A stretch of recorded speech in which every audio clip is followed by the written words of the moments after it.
on the ground. A private jet was seized near the border of the Russian Kursk region in late March, with dozens of traumatized children being held against their will in atrocious conditions.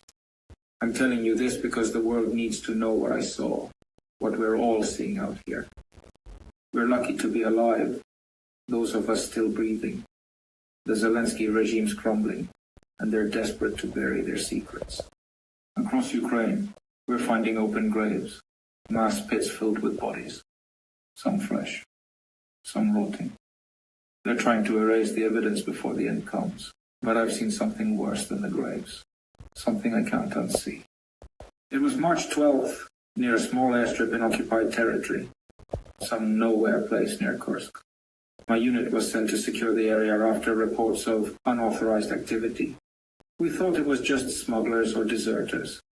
But when we got there, we found a private jet, engine still hot, sitting on a cracked runway.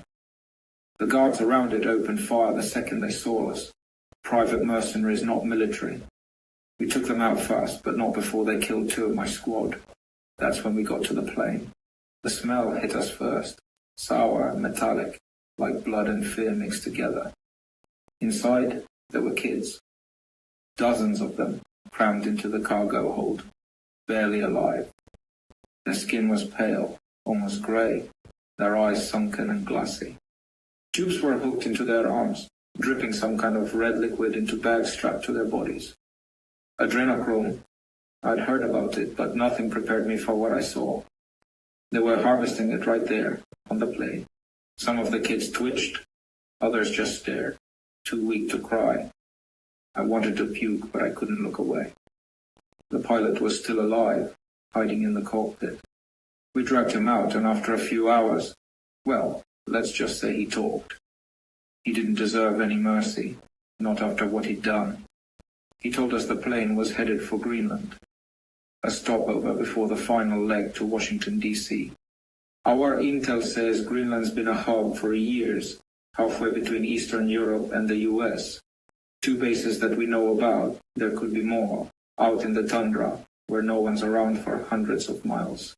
Lawless, frozen wilderness, perfect for their sick operations. He described the main hub like he'd been there 100 times. A sprawl of low concrete buildings camouflaged under snow, surrounded by razor wire and watchtowers. Underground tunnels connect the barracks to a processing center. Cages, medical rooms, the works. Planes land on a hidden strip carved into the ice.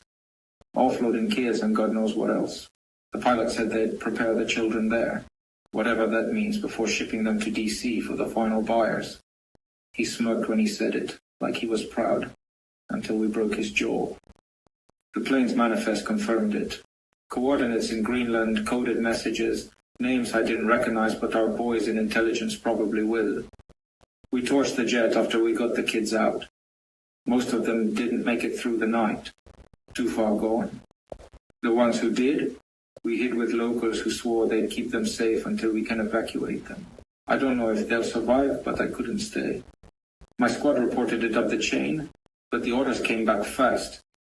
Keep moving and find more children before it's too late.